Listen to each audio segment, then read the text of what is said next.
of the letter to Congressman Joel Chua kaninang umaga. Unang-una doon, yung privileged speech mismo ni Congressman Valeriano nagsabi ng unverified claims. So paano ka maggagawa ng hearing based on unverified claims? Hanapin mo muna yung mali, tapos ka mag-hearing. Hindi yung doon mo hanapin yung mali sa hearing. Pangalawa, ito yung punto ko nung last akong pumunta sa kanila. Nakalagay sa batas, nakalagay sa constitution natin. Inquiry in aid of legislation. Hindi siya gumamit ng investigation. Sabi niya doon, persons, the right of persons shall be respected. Hindi siya nagsabi ng witnesses. Pero pagdating mo sa rules sa loob ng House of Representatives, rules nila in aid of legislation, ginagamit na nila interchangeably. Inquiry and investigation, persons and witnesses. Mag-decide muna sila, ano ba sila doon, korte o hindi? Hindi naman sila korte. Paano ko nasabi na gumagalaw sila na parang korte? Nilagay nila doon. The rules of court are supplementary to these rules. So, ibig sabihin, gumagamit na sila ng rules of court. Ang ginagawa nila doon na is an investigation that is akin to the judicial process na ginagawa ng NBI, na ginagawa ng DOJ, na ginagawa ng mga piskal. At ang isa pang punto namin doon sa sulat ay, ano yung pangatlo? Kalimutan ko na. Pahingi tubig, sir.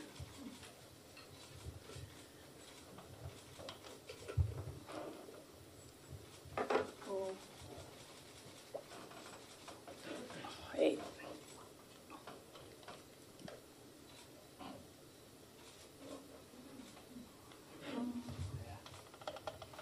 Napagod ako sa kakasulat nito kagabi. Ano oras ito? Pinadala ko. 12:35 a.m. Ito na. Thank you.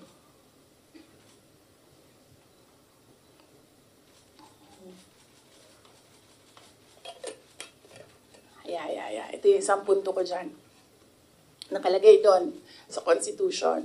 The rights of persons appearing therein or affected thereby shall be respected. Nakalagay doon.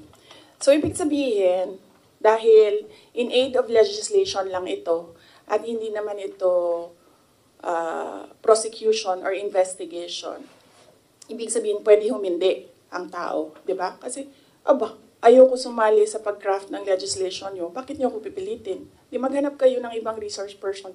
Ang dami namang previous vice presidents dyan. Napakalapit ni former President Gloria Arroyo sa kanila. Yun ang tawagin nila. Gawin nilang resource person kung meron talaga silang batas na ginagawa about sa Office of the Vice President. And then ang huli noon is sub judice. Ang daming questions nila na kaparte ng 3 cases na final sa Supreme Court na dapat hindi pinag-uusapan sa labas ng korte. At yung huli, sinabi namin paulit-ulit, nandun kami sa loob ng Commission on Audit. Nag-participate kami sa audit process. Kahit na yung audit na yan, dumating lang yan pagkatapos nila na mag-usap ng Makabayan Block at ni Speaker Romualdez na atakihin ang confidential funds. So masagot pa rin kami kahit alam namin kung ano ang motibo sa audit. So, yes. Anong tanong mo, sir? Kalimutan ko. Yun lang po. Yes, sir. Next. Out of security concern na rin ng ibang OVP officials and employees kung bakit na rin hindi you prefer not to go to the inquiry sa House? Security, physical security nila, personal wala naman kaming problema sa security. Wala akong narinig na gano'n, na comment galing sa kanila. Lahat nagko-comment na maawa sila sa mga anak nila. Okay, so out of family. Next question, Red Mendoza, Manila Times. Good afternoon po, ma'am. Red Mendoza po from the Manila Times. Ma'am, si Congressman Jill Bongalon of the Ako Bicol Party List said na kung hindi naman daw po kayo interested sa trabahong ito, mag-resign na lang daw po kayo. Sabi din po ni Kong David Suarez, Deputy Speaker David Suarez, na most of the congressmen felt na the Vice President, kayo daw po, with all due respect, ma'am, sabi po, mag-resign na lang daw po kayo kasi parang hindi kayo interested sa trabaho, ma'am. Ano po ang inyong masasabi dito sa sinabi ng quote-unquote young guns of the Congress? Oo. Actually, kung mapapansin nyo, hindi ako nakikipag-usap sa kanila. Nakikipag-usap lang ako kay Zaldico at kay Martin Romualdez. Pero pagbibigyan kita, Ren? Yes po. Yes, pagbibigyan kita. Gusto nila mag-impeachment, diba? So apparently, pakiramdam ko at sa tingin ko sa mga nangyayari, wala silang kaso for impeachment. Kaya sila nandyan.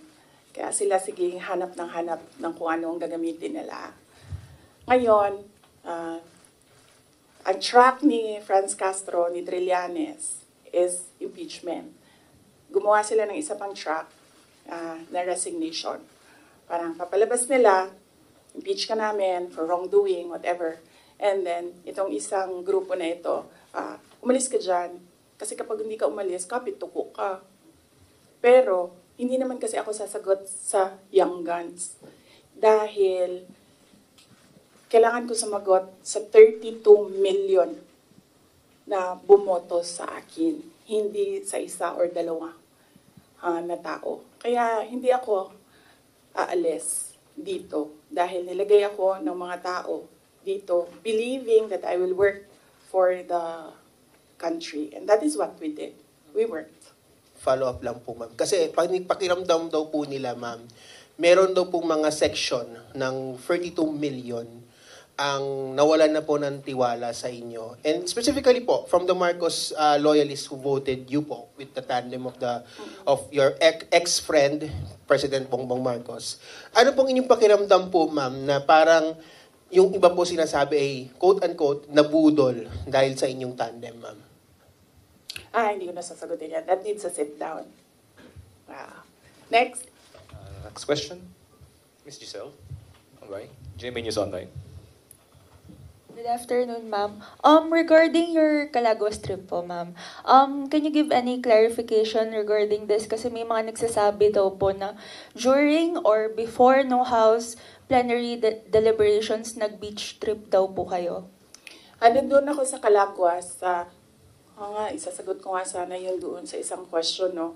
I visited island barangays, and kung tatanungin niyo ako, ano yung problema? Unang-una, ganun pa rin, access to medical care. Dahil island barangays sila, usually pag nagkakasakit daw yung mga tao doon, hindi na nagpapagamot. Doon na lang din sila namamatay. Then pangalawa, internet access. Kuryente, wala silang kuryente doon. Generator ang gamit nila. Pag walang capacity para gumasto sa gasolina, wala talagang kuryente doon sa gabi. At pangatlo, yung malinis na potable water. Kasi kumukuha lang sila doon sa tiningnan namin. Kumukuha lang sila doon sa parang tubod gani. Spring. Spring. So, yes. I think, nabasa ko naman yung report ng Philippine National Police. Accurate naman, tama yun lahat, ang report nila. 6:32, was it, na umalis ako doon sa Calaguas. Nung Monday po, ma'am. Ng Monday, yes. 6:32 ng Monday, umalis ako doon. Ang budget hearing started 10 a.m. So tama din ako. Walang budget hearing na nangyayari at 6:32 a.m. Walang congressman magigising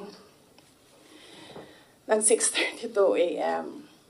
para magtrabaho. Ang gumagawa lang ng ganyan ang mga executives na hindi natutulog para magtrabaho. So by the time na nag-hearing sila sa budget, 10 a.m., nandun na kami sa Vinson's poblasyon. Umiikot na kami doon sa iba't iba nilang landmark